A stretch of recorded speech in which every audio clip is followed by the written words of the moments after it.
Excellent.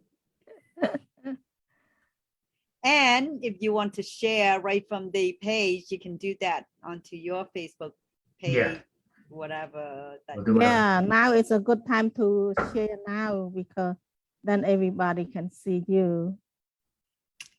Awesome. I think we are on, and what a beautiful Thursday again. Every time we turn around, the week is end. So it is just wonderful to be here. We are 2 minutes early, but we're going to go right on to it. Hello, everyone. Welcome back to our show. And my name is Lee, and Sarah's my co-host. And today we have a special guest. Ooh. Oh, What's this? what? Oh, I thought I did something because I hit something. No, Lee, we lost your voice. Yeah, I don't think she's there at all. Yeah, I didn't hear. So somehow she yeah, we hit something that we lose Lee. But anyway, Jeremy, can you hear me? Yes. Okay. All right. Welcome to the show. I'm sure Yes, Lee she will is. be back. Lee will be back in Yeah, a I few got minutes. kicked out. Thank you for holding the fort. Okay, I don't know. Are we still live stream or not? Yes. We are live stream. Okay. Okay, so somehow it kicked the host out, and I'm the host. I got kicked out, and I was like, "Oh no, what happened?" I would just keep on talking, and nobody's home. All right, so thank you for being here and waiting for me. I think we're gonna go ahead. See, now I should be nervous, right? But we're gonna have Sarah go ahead and start the program before they kick me out again. No, nobody kick you out again. Zoom. No, I'll admit it. I did it.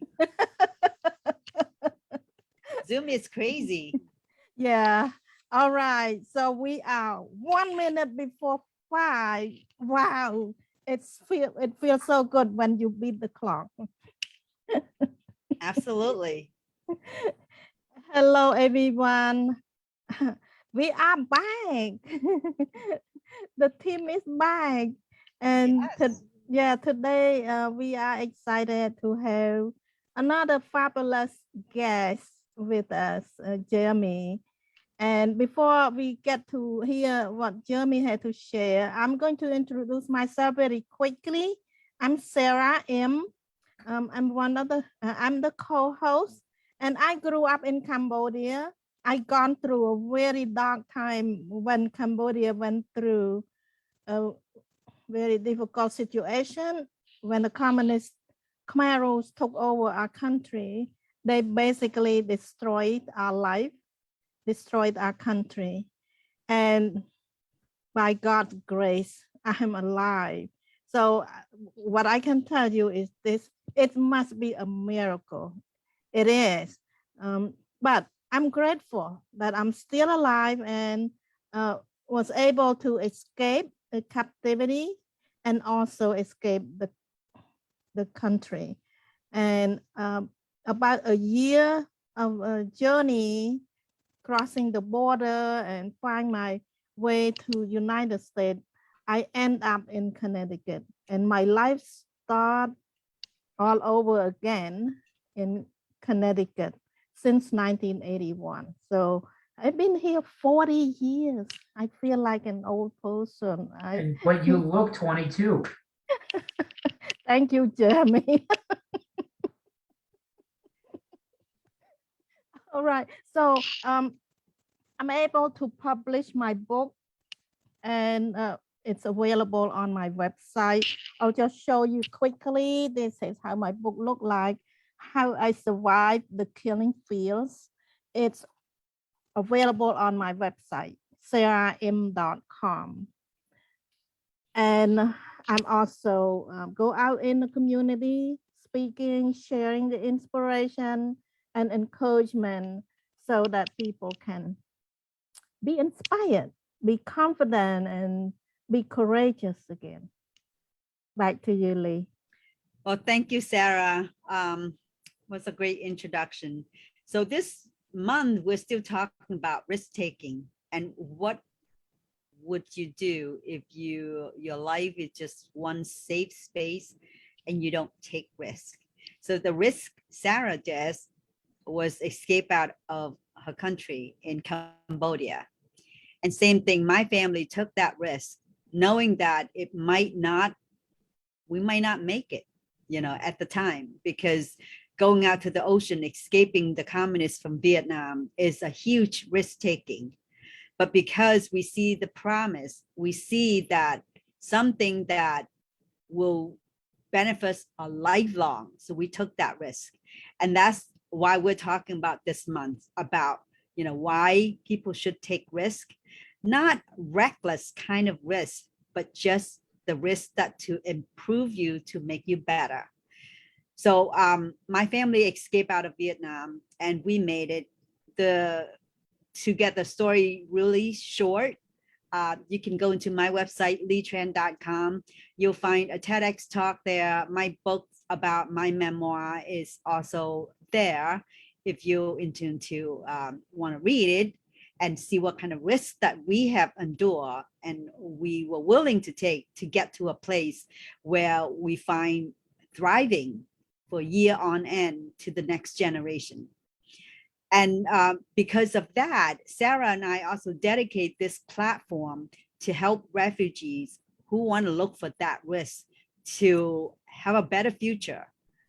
And those are the refugees that from Malaysia, there's still 150,000 people get trapped in Malaysia in the refugee status for sometime even a decade.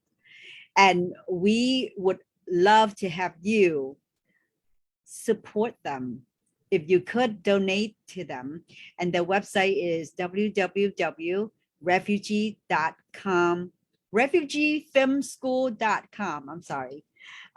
So there's a donation there. If you can spare a few bucks, that would be great. If you can do more, that's even better. But today we have a really special guest who took the risk, of getting out of whatever that brought him down to be a better person, to be a place that where he even helping other people to thrive. So his name is Jeremy Tischler. And welcome, Jeremy. And thank you for being on our platform and share your story. Thank you. So Jeremy, tell us a little bit. Maybe Sarah can introduce your profile, your bio, and then you can tell us more in detail about what you were fighting for and what kind of risks that you were willing to take to get here. Okay. Yes, I will introduce you to my inspirational friend here. He had been he gone through drug and alcohol addiction, and he was almost 300 pounds weight. But he got closer to that. But by random check up with the doctor, he sent him to a dietitian where he got down to 144 pounds. Still sober to this day, 13 years later. Now a certified dietary manager, personal trainer, health coach, youth fitness and nutrition specialist, experience and education together. So today he's going to talk with us and share about sobriety is possible, talk about health is possible, talking about there is a better life, and talking about life is not easy despite sobriety, recovery, change and grow as a person. So welcome, Jeremy. Thank you. I'm now even more nervous. So tell us a little bit about your journey. I know that's a big summary, but how did you get into the ruts before you be able to get out of it? And I'm sure that it's just not that easy, just going to a dietitian and then you just like, okay, I'm gonna just quit. And no, it is a fighting journey. So tell us, bring us back to that moment. I was always a very uncomfortable person in my own skin as a kid. I'm still a very uncomfortable person. Um, and my parents, and I didn't know this until I was an adult. I didn't realize it. They thought that something was wrong growing up. Didn't realize it until I was about 17 years old. Um, but the thing really started to come out when I was 16 years old. And I went away for a summer in between school years. And I came back and I had a very small group of friends. I was, like I said, I couldn't really talk to anybody or do anything. And when I came back, they said, "What did you do?" They saw something bad. They said, "Something happened." And before I know it, at 16 years old, fake IDs, trying to get beer and cigar. And they're like, "Oi, oi, oi. It was, I tried something, an illegal substance for the first time."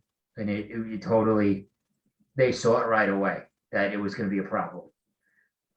I was the last to know. Um, so that was between my junior and senior year of high school.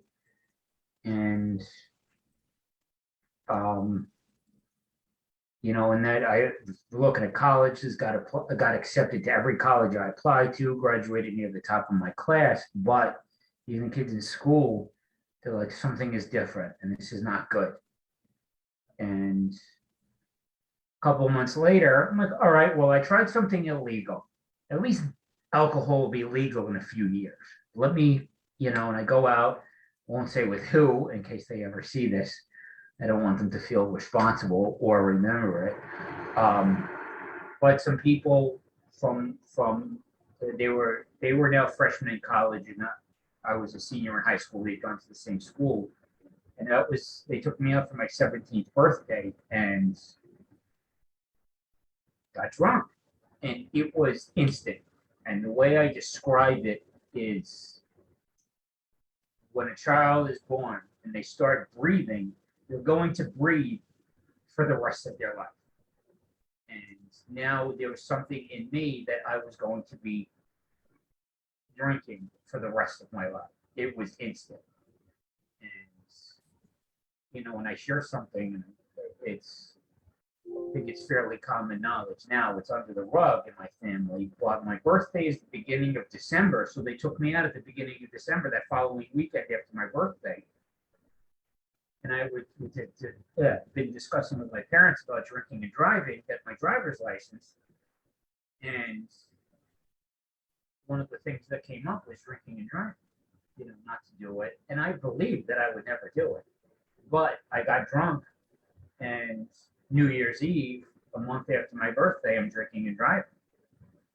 And everything, it just, fairly uneventful rest of the school year. But when I went away to college 9 months later, that's when my parents they saw something different in me that was not good. It was depression.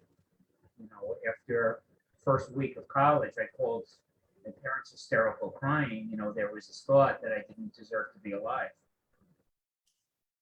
And got into a lot of trouble with the school. There was police involvement. I graduated near the top of my class, not a single problem, to there was police involvement, my parents now know about.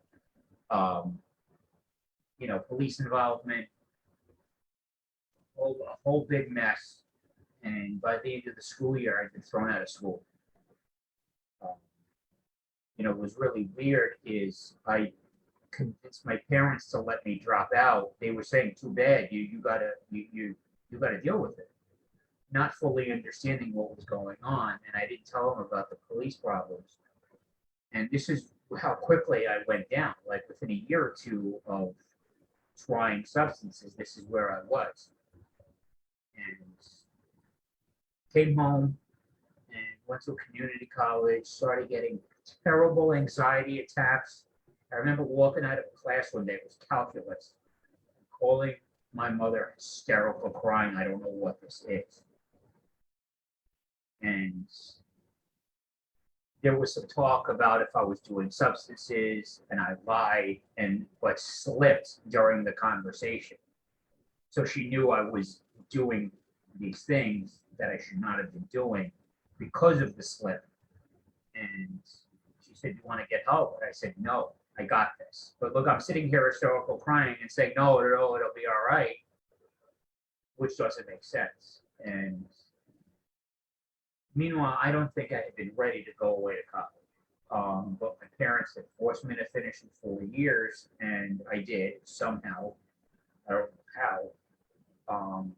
Because it was just the problem was, it's not that the partying was not a problem, but that was the second problem. The first problem is that I was so unhappy. I was so miserable with this depression.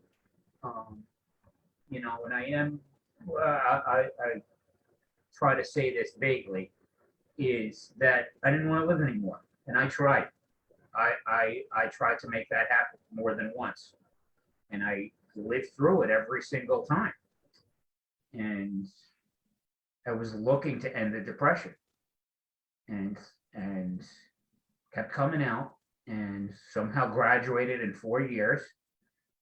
And my parents, I don't want to say it was an argument, I don't think that, but there were discussions. There were definitely some mildly intense discussions. My major was psychology. And they're like, "Jeremy, we know you're not going to grad school, but really what I was looking for was an end to my misery. So I picked psychology. I was depressed with all the stuff I just said. I was looking for an end to my misery. I was trying to learn how to not be miserable anymore. And how to not have those feelings of ending my life." And my parents said, "But you have to do something after college too." And I didn't get it. I was stuck in the party. I was stuck in just get me out of my misery. And when I came home, there could have been a very good job. A friend of my father's gave me a job in New York City. I was actually supposed to, I'm telling you now, I was not affected in any way, but I was supposed to start work in the trade center the following week. September 11th was a Tuesday. My first day was supposed to be Monday, 6 days later. But again, I'm not claiming that I was not. There were plenty of people who were horribly affected. And a friend of my father's set me up with a job at one of the exchanges, and I blew it. And they were saying, "You could have had this job, this thing that but I was too busy. I was not ready to go into the workforce." I think that's what it was. I was still stuck in college, going to bed at 5 a.m. every day, and I blew it and continued partying. That was the big issue of the next year or two, that I blew this job. But 2003, I think it was the end of 2003, my friends had started talking that I started to lose everybody. They were all walking away, seeing how I couldn't stop. And by chance, I won't ever call out of work ever. I'm very responsible like that. I will go if I'm dying. And I don't call out sick, nothing. I will always go to work. And there was a point at the end of 2003 that I started complaining to my parents that something's not right. I didn't know what it was. And they started saying, one of these days I'm going to call out.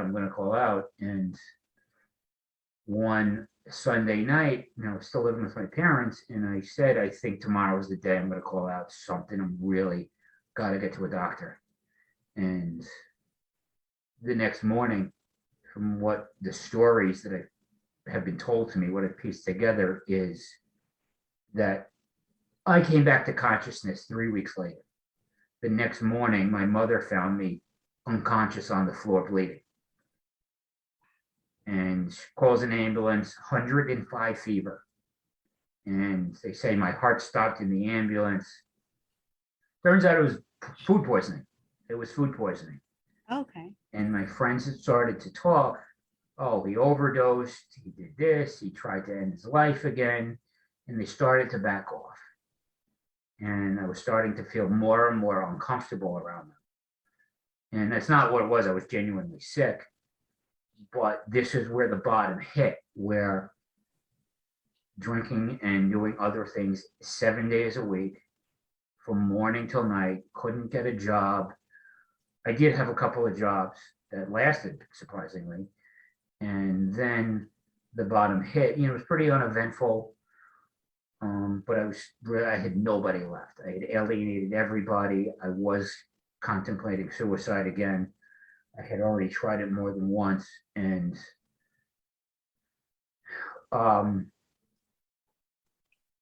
nothing eventful. But in 2007, the bottom was there, and I had moved from the street I grew up on because my parents got divorced to an area, well, it must have been 6, 7 miles away, not far, still in the same area. And I wound up sending a text to one of the guys I grew up with. I knew he was getting married, and send him a text, I'll help plan the bachelor party, and you'll need my address in Long Beach. He goes, no, I don't need your address. I don't need the help with the bachelor party. I'm like, what's going on? He goes, no, I got married already. Have a nice life. And that was to find out that he had a party at his house, and I was mixing things and got violent and beat somebody up and didn't remember doing it, which is not normally the way I am. And this is what drugs and alcohol did. And it sent somebody to the hospital, and then no one wanted me. That was secured in the end. And I was so isolated and so uncomfortable that I got thrown out of everywhere. This was the last thing I had. I did start to lose jobs and people and colleges, and parents didn't want anything to do with me anymore. And I was hysterical crying. I'm like, I have nothing left. And I was contemplating that thought again. But in 2008, I go to the doctor, random checkup, and he says, no, I'm getting that confused. But they said, normally the doctors, if everything's fine, you got your blood, everything's fine. But they said, I need you to come back. I'm like, something is wrong. And he says, I was 28. He says, you're not going to live to see 30. And I said, oh, good. I wasn't planning on seeing it anyway. Was not planning. And he goes, does that mean what I think it means? I said, yes. I was looking at weapons said, doc, I only have to use it once. And my parents don't know this. They don't, if they see this, this will be the first time they hear it. I said, well, I only have to use it once. I was considering it. I told him I already bought it, which I didn't, but I was considering it. He says, what is that? What has to happen to make that not happen? Is there anything you want in your life before that happens? And I'm hysterical crying. And I said, actually, yes. There is one thing. I can't do this to my family. I can't go out like such an embarrassment. I want to at least say I tried. I got to do something. There's got to be something that. And he says, what's bothering you? And I went into my physical health, that I was almost 300 pounds. He knew it, and he listed you liver failure because of the party, kidney failure, diabetes, this, that, the weight. And he says, well, if you don't stop, you're going to not see 30 no matter what. So you're not seeing 30, you might want to get your affairs in order. But hearing that versus me saying it to myself was a different story. And I said, I want to, I can't look like this when I go. I don't want my parents to see me like this. And he says, that's it. That's the answer. Do you know what a nutritionist is? I said, no, I've never heard of it. He explained it to help you lose weight. You'll exercise and this and that. And I went, and he sent a copy of my blood test results, whatever, to the nutritionist, and he sits there and he's reading. I'm like, oh my God, this is awful. And he says, do you think you could put the substances down? I said, honestly, no. No, I don't think I can. And And he said, but he went into you. Oh, your doctor says this is like your hope, and you want to try it. I said, he goes, do you think you could do it for that? I said, still no, but I will try. And I'm like, it's not going to be long. I'm not going to be able to last very long. And it's like I said, with you're born, you're breathing. Like I needed it for the rest of my life. It was like telling me to give up oxygen. And I'm sure many other addicts feel that way too. I'm like, no, I don't see it happening, but I'll try. And every week when I went back, and before I knew it, I'm like, okay, I'm getting close to 200 pounds. And I wanted to be, okay, if I can get to one something. And he says, what is your goal? I wanted to be 170 pounds because that's what I weighed the day I graduated high school. And before I know it, it's 6 months with no substances. And then I lost my job. They were doing I was a mess. I really should have been fired. But through some bad behavior on their part, I got lucky. Bad decision to take the layoff, but it was basically they did a big mistake that I had them on. They wouldn't fire me. Did a layoff, and I'm like, all right, I'm done. Now I'm unemployed too. You know, it had going for me the weight loss and my pants. I needed all these new clothes, and I was getting happy, but then I had nobody left and no job. And my parents, my family didn't want, of course they were talking to me, but it was very strained. And what was weird was I don't mind outing myself. But in the time of seeing the doctor, the nutritionist, my own thought, and my mother, they all suggested I go into recovery. But I remember talking to my mother about it, and before my parents said anything, and I'm like, there is something really weird going on. I'm thinking about going into recovery. Then the doctor told me to go into recovery. Then the dietitian told me, oh no, what happened was, I'm sorry, I'm saying this wrong. I said, you wouldn't believe the conversation I just had with the doctor. She goes, oh, tell me he's telling you to go into recovery. I'm like, what the hell was that? She goes, what, did I get it right? I said, actually, you did. I'm like, so I'm thinking about it, you're thinking about it, the doctor's telling me about it, and the dietitian is telling me about it. That is not a coincidence. And later they talk about me in recovery a lot. It's all about God and this and that, and people call it a God moment. And I'm like, that was really weird that I'm like, I know they're not conspiring against me to do this. Like, plus I had the thought of my own. So like, this is really weird. And I just lost my job, so uncomfortable around people. And I started going to recovery, and there were some people that took me in, and I don't talk to all of them anymore. I don't talk to most of them anymore, but there were some falling outs, and some people did whatever. But some people at the beginning, I needed them. Whether we talk anymore or not is not the issue. I needed them. They were pulling me from drowning in the ocean into the boat. We're no longer in the same boat anymore, but that's what it was. I needed those people to, whether I knew it or not, to pull me into the boat. They randomly showed up just as I'm drowning, and there is another God moment. And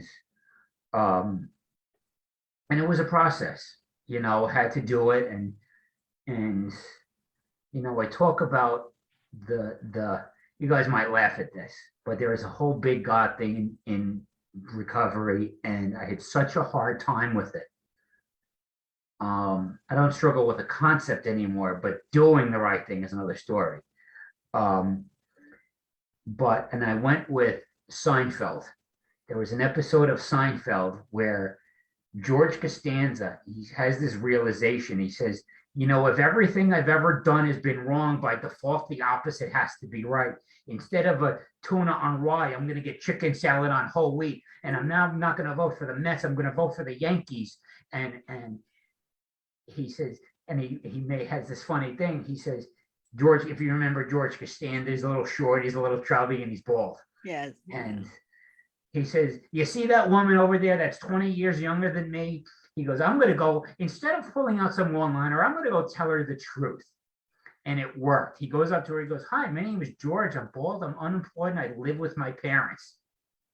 And she was I remember that episode. Yes. and it worked. He told the truth and it works. And that was the moment. If everything I've ever done has been wrong, by default, the opposite has to be. Look where I am. I can only, it has to be right. And that's what I went with. And it still works.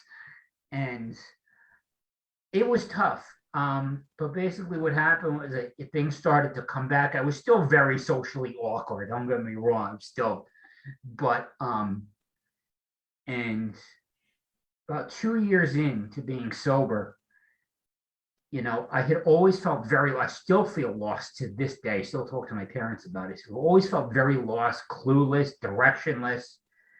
And I'd always been looking for what was my calling in life. And I must have spoken to my parents about it, especially my mother. But she came with me to the dietitian a couple of times, and I remember saying that really clicked. It with that dietitian, how I got it in one shot, because my doctor told the guy that I would be his single most difficult patient. And because I was my doctor's single most difficult patient. But when I get to the dietitian said he was my single best, he was the poster child. And my doctor would joke about it. He goes, what do you do? You give him, you're his poster, and you make me want to quit medicine. Like, and you would joke. I have that sense of humor. I didn't mind. And, but,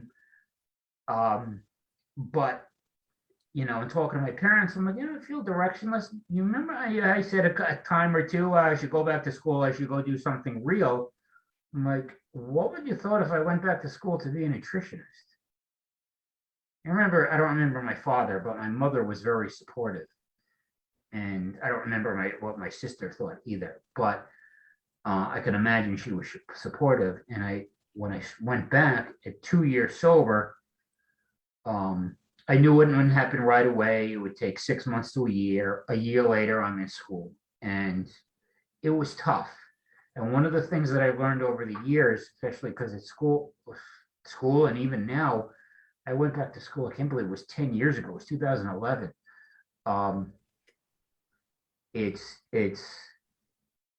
I don't always believe this, but it's true. Sometimes I get crushed by failure. I am like devastated by it at times, but it was better to try and fail than not try. My parents will tell you I still struggle with that, but it's true. Because when I fail at something, I usually get upset, very upset. But I'm like, you know what? At least, my thing was one semester at a time. I'll give it a shot. If it doesn't work, But at the end of the first semester, I'm looking at my grades. I'm like, there was a blip, and my mother will remember this. But I'm looking at the end of the first semester. I'm like, this is actually going pretty well. Let me go another semester. Second semester, you know what? It's going even better. I'll give it another semester. I was in for 5 years. And, but during that first semester, I started getting the anxiety attacks again and migraines. And my mother noticed it was around tests and being judged. And I still have it, but to go, the thing that I say now, I'm not without the whole experience of school, is that education aside, doesn't matter what I studied. I could have studied medicine or learning how to push a broom. It was about the experience of it and changing as a person. And how that process, to this day, and I'm still not perfect, and I never will be, but to this day, to push me like to keep having the experience. Of course, I'd rather it work, but how to study and be responsible and juggle all the balls in the air with working full-time, internships, studying. And there was times that it was brutal. There was one semester, my mother will remember, the anxiety attacks were terrible. And I was going with, and I know, well, with some of the religious ideas, when you're closer to your goal, that's when it gets hardest. That's when there's somebody's pushing at your door trying to push you back. And there were plenty of times like that. And I knew I did have to, there was a change of course. It did become a little too much. But how it changed me as a person, how, and how I have to keep changing. But part of the process, even before school, was part of that process is amends and making things right. And I went to the people that I hurt the worst. I was uncomfortable getting my family right away, so I'll exclude family. But after that, the people I hurt the worst, it was one guy I got violent. There was another guy that almost got legal. He wanted to, I don't want to go into it on here, but police almost got involved. Actually, I think they did get involved, and those were the people that I went to work first because they'd be the hardest. I didn't want to try and make excuses to get out of dealing with the problems of my past. So I'm like, well, if I do the hardest ones get out of the way, it only gets easier. I'm walking downhill. And what wound up happening is I didn't have the kid I grew up with. I didn't have his phone number, but I remembered the phone number of where he grew up. And I called their house, discussed this with the sponsor, and I called their house. And I knew that voice. I knew his mother's voice right away. And I'm like, "Oi, hang up the phone, hang up the phone." And I didn't. And I said, "Is this Miss last name?" She says, "Yes, it is. Who's this?" I said, "This is Jeremy Tischler. My friend's name's friend. This is his friend." Been cool. I'd like to talk. I owe you guys an apology for what I did to you years ago. And I have to make it right. And we had this long talk, and she goes, "You know, we were praying for you to get sober." And she goes, "Are you doing this because you're getting sober?" I said, I'm like, "Well, actually, yeah." She goes, "You know, we've been praying for you for years to get sober." She goes, "Let me ask you a question. Is this part of the amends process?" I said, "You're number one. You're the first one." She goes, "You're kidding." And I'm like, "No, I'm doing the hardest ones first." And she goes, "Well, listen," we had this long conversation. She goes, "Well, he may never want to talk to you." I said, "Can I have his phone number?" And they said, "He may never want to talk to you again. Why don't we take your phone number? We'll pass the message along. If he wants to call you, he'll call." I'm like, that's actually a great idea. That's the right answer. And we hang up the phone. 2 seconds later, the phone rings from a phone number I don't know. It's him. He goes, "You just call my mother." He says, "It's name.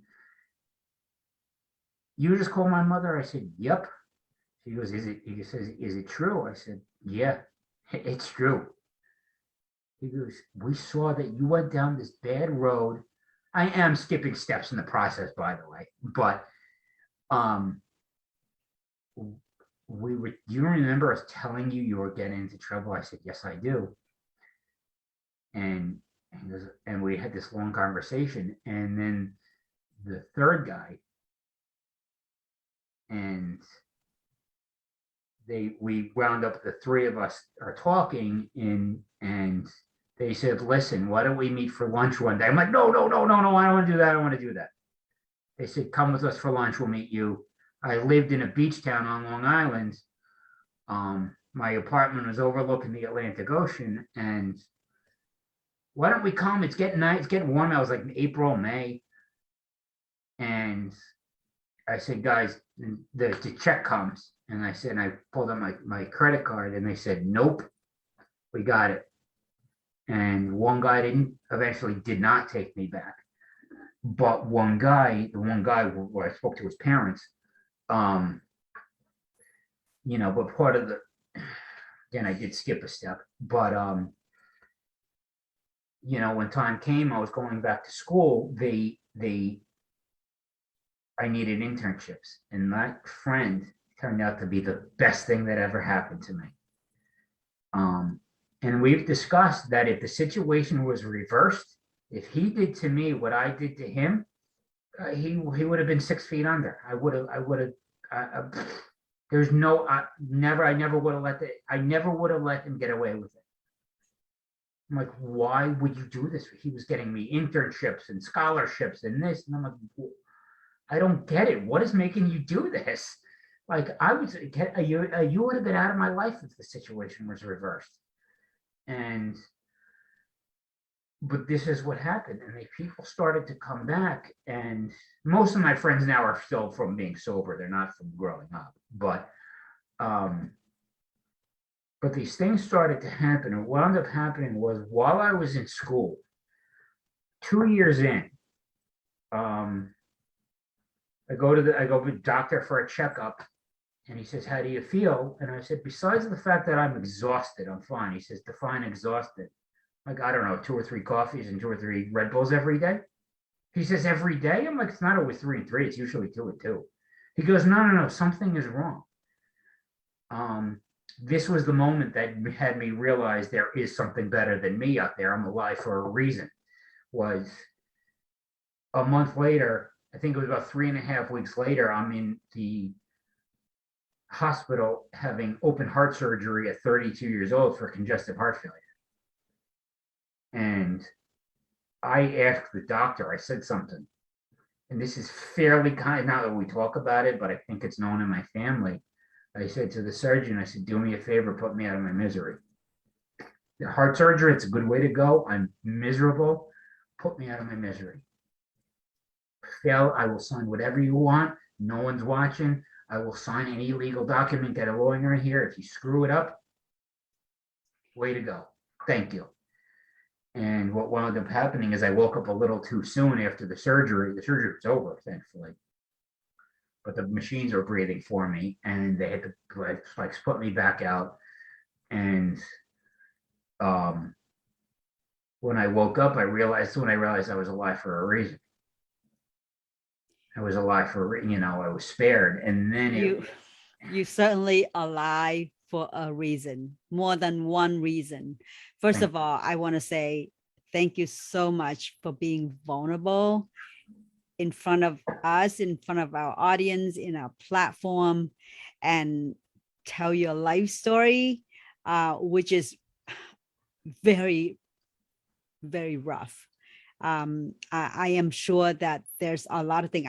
I know that we are like in 40 minutes mark, but there's so many things I want to talk to you about. Okay. I want to ask you about, but we're going to take a few minutes because we want to respect our audience too, Okay. because usually we end around 40 minutes. But Right. I want you to know that you have come such a long way, and you have make it here, and now you are a coach, you're a dietitian, you're helping other people. And the best thing is you tell the truth about your life.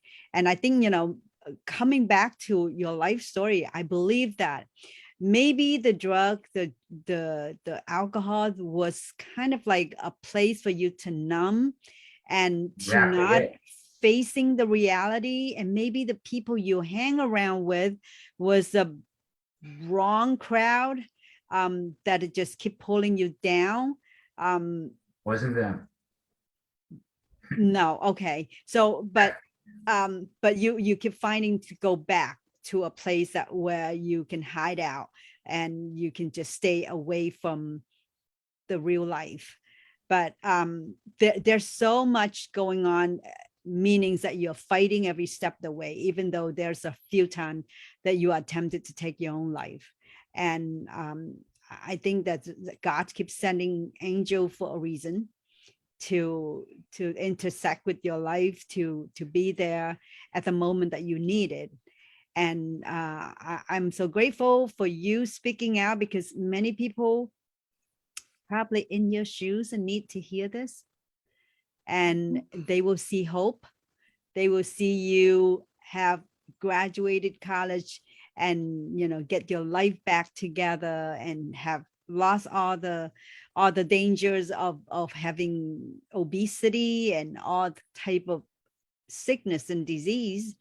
So you are alive for a reason, for more than one reason. And I want to say that thank you so much for sharing with us. for all the journey. It was a really rough journey. And I know it is not easy every day. I mean, for normal people like us still fighting, let alone for people that who has been through a rough patch and trying to get back up. But you are doing it for 13 years and still continue to do it. And your story is very inspiring. And I want to thank you for that. Well, Now, we ended on a good note. I'm alive for a reason, and then you. well, Yeah, I'm sure you're alive for many good reasons. If there's one thing you can tell our audience about how can you keep strong every day, what make you stay getting up and not laying down when you are down there, what is that one thing people can do to stay up? Well, it's weird. You just said something. I already lost what it was, but just made me think of something I saw online. I don't know how many years ago. Hope. There was a picture. It said hope, and it was like against the. It was not like a real picture. It was obviously like photoshopped or whatever it was, but you could see the sunlight against like a pink background, and it said in between it said H, there was a dot, an O dot P dot E. It was hope. Hold on, pain ends. And I still remember, I must have seen that 8, 9 years ago, 10 years ago, and it still sticks with me. And especially because I just had a second heart surgery in middle of September. I just had another one. Mhm. And something that I remembered more from the first heart surgery was that the pain is temporary. Like, and I say that more about physical pain than mental pain because, there was I remember being a tiny bit concerned when I'm like, oh, I just had a heart surgery and there's painkillers. That could be, there's a little red flag there. Who did discuss that with somebody, but knowing that the pain of that surgery passed. I've had 3 surgeries in the last 13 years while being sober. 2 of them were hernias in my groin, and actually, no, 4 surgeries. Now there's a 4th one because one just happened a month ago. There was 2 hernias and 2 for heart failure, and the second one was just a month ago for the heart failure. And even now, it's there are times, and my family will identify with this because they're still going through it, still in not as much, but unless it's actually noticeably less. But to say, okay, like this will, it'll go. But in another sense, I find it hard to really believe that sometimes with a depression, because when you're in a depression and you're having that thought, it's like the end of the world. Did you ever considering taking medicine for Yes. depression? Yes, I do. I do take it. Okay, because many of us have chemical imbalance in our brain, and it's not like, a person's fault, because when you have chemical, it's just like anything, if your chemical is imbalanced, you need something to make it, to calibrate it. Yeah. So That's sometimes right. the bipolar, the depression, those are things that definitely need to see a therapist and see a psychiatrist or some specialists about that. But and that could be a very much a cause for you to keep finding the things that just kind of keep you forgetting where you are. But yeah, one thing if you can advise people if they are in your shoes, what would hope is a great thing. And I love the analogy, but I also want to add to hope. I have read somewhere it's a help one person every day. Yeah. So that's what that hope stand for. So you see hope as what you see, but now you are helping one person every day. So that is a great way to saying that your lives get a purpose and you get Yeah. out of that risk, because now you can help people go into a safe place when they are in the same risk that you were many years ago.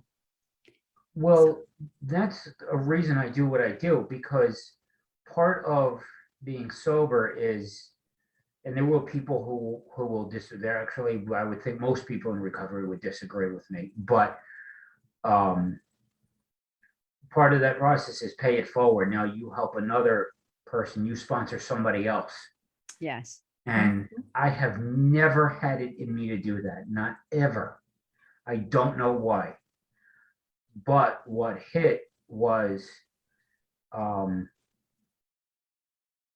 you know, and I say it to myself harsher. I'm going to say it kindly on here, but in certain meetings, they say this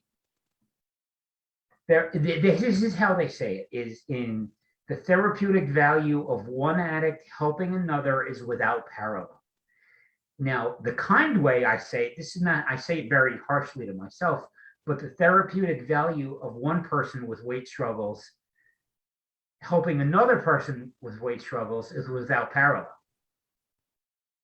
So that's how there is a little bit of a selfish reason I went back to school, because I was looking, I need a career and I need to make money.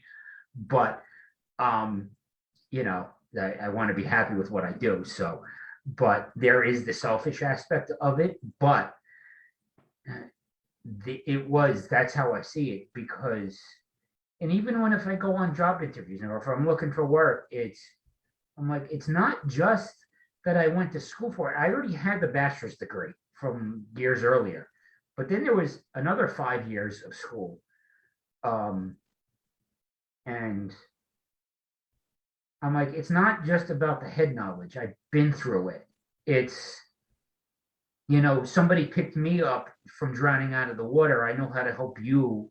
Yeah. Swim Well, nobody out of the better water. than you. You understand, you've walked in their shoes, so you have total knowledge of what it feels like. And I think that's the best thing people do, is people help the person that they were before. Yes. So, I mean, that's what Sarah and I do. We're trying to help the people that we were once. You know, lack of self-confidence, lots of afraid of speaking in front of public, and all kind of things. So we want to be there because we have been in that shoes, and that's what you are doing.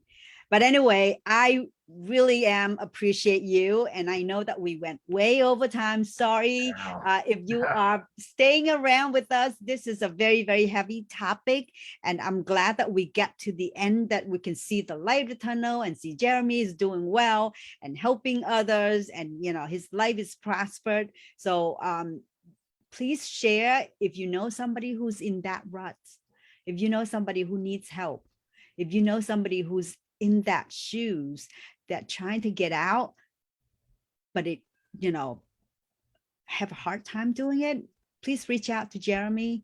Please reach out to therapists, to some specialists, anybody that you can get a hold of to help that person, because every life is precious. Every life is worth to be living, and we all have purpose, and God do have purpose for us. So thank you again, Jeremy. And I want to say Okay. you are awesome. Okay, you are appreciated, and I hope everybody share this episode. It's a little long, but Yeah. thank you so much, and have a great night, everyone. Thank you. Thank you, Bye. Jeremy. Thank you, Sarah and Leah.